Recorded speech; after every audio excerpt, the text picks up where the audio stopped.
Pada video pembelajaran kali ini, kita akan belajar mengenai tata laksana COVID-19 pada anak berdasarkan manifestasi klinis.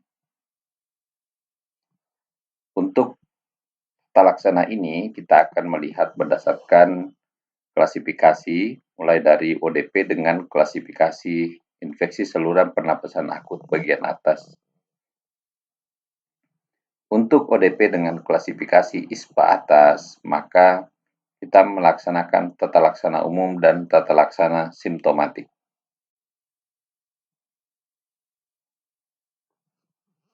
Selanjutnya, untuk PDP dengan klasifikasi ISPA atas, maka yang pertama adalah isolasi di rumah, yang kedua adalah tata laksana umum, mencakup tata laksana nutrisi dan asupan cairan yang cukup. Yang ketiga adalah tata laksana simptomatik, dan yang keempat adalah antibiotik jika terindikasi. Selanjutnya, untuk PDP dengan klasifikasi pneumonia.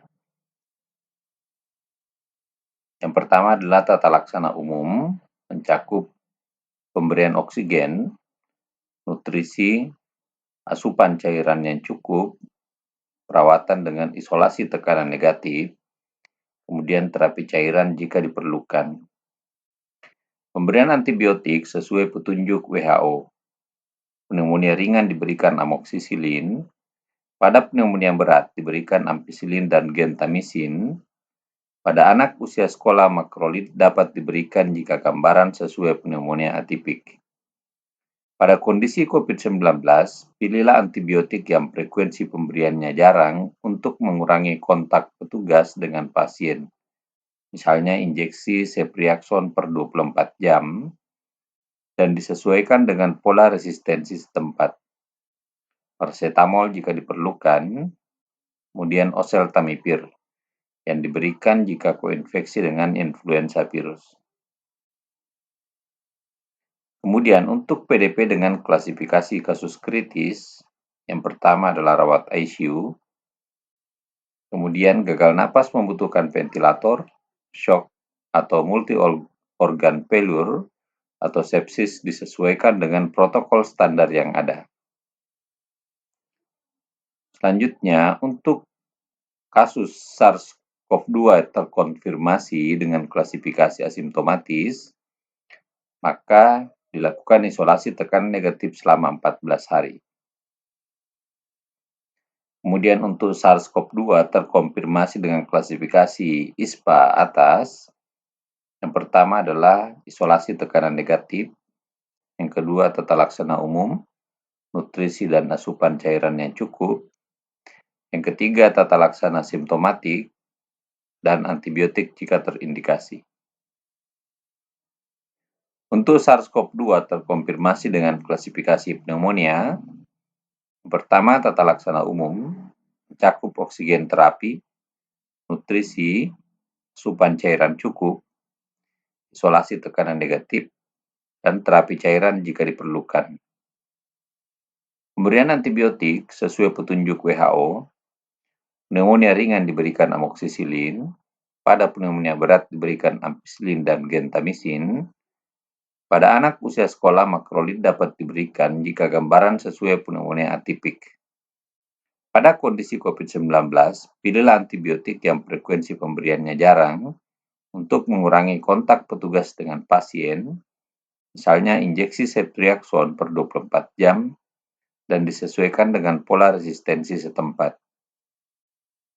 Paracetamol jika diperlukan dan oseltamivir kurang dari 1 tahun, 3 mg per kilogram per dosis setiap 12 jam, dan jika lebih dari 1 tahun, dilihat berat badannya kurang dari 15 kg, dosisnya 30 mg setiap 12 jam, berat badan 15-23 kg, dosis 45 mg setiap 12 jam, berat badan 23-40 kg, dosis 60 mg setiap 12 jam, berat badan lebih dari 40 kg, dosis 75 mg setiap 12 jam. Kemudian lopinavir dan ritonavir, 14 hari sampai kurang dari 6 bulan, 16 mg per kilogram per dosis per kali setiap 12 jam, komponen lopinavir, lebih dari 6 bulan, berat badan 15-25 kg, 50-200 mg per kilogram per dosis per kali setiap 12 jam, komponen lopinavir, berat badan 26-35 kg, dosis 75-300 mg per kilogram per dosis per kali setiap 12 jam, komponen lopinavir, dan berat badan lebih dari 35 kg sesuai dosis dewasa. Pada anak, manfaat klorokuin belum banyak dilaporkan, sehingga belum cukup bukti untuk merekomendasikan pemberiannya pada semua pasien anak. Pemberian klorokuin pada anak besar di atas 12 tahun dengan gejala pneumonia berat dapat dipertimbangkan dengan memperhatikan dosis dan kemungkinan efek samping. Bila terjadi perburukan klinis, rawat ICU dengan standar isolasi COVID-19. Perlu diperhatikan bahwa pada SARS-CoV-2 terkonfirmasi dengan klasifikasi pneumonia, pemberian oseltamivir itu diberikan jika koinfeksi dengan influenza virus. Kemudian, pemberian lopinavir atau ritonavir itu diberikan jika tersedia. Kemudian untuk SARS-CoV-2 terkonfirmasi dengan klasifikasi kasus kritis, yang pertama adalah rawat ICU dengan standar isolasi COVID-19. Yang kedua, gagal napas membutuhkan ventilator, shock, atau multi-organ failure atau sepsis. Tata laksana COVID-19 ditambah dengan protokol standar yang ada, dan pemberian steroid dan imunoglobulin tidak direkomendasikan secara rutin, hanya diberikan atas indikasi khusus.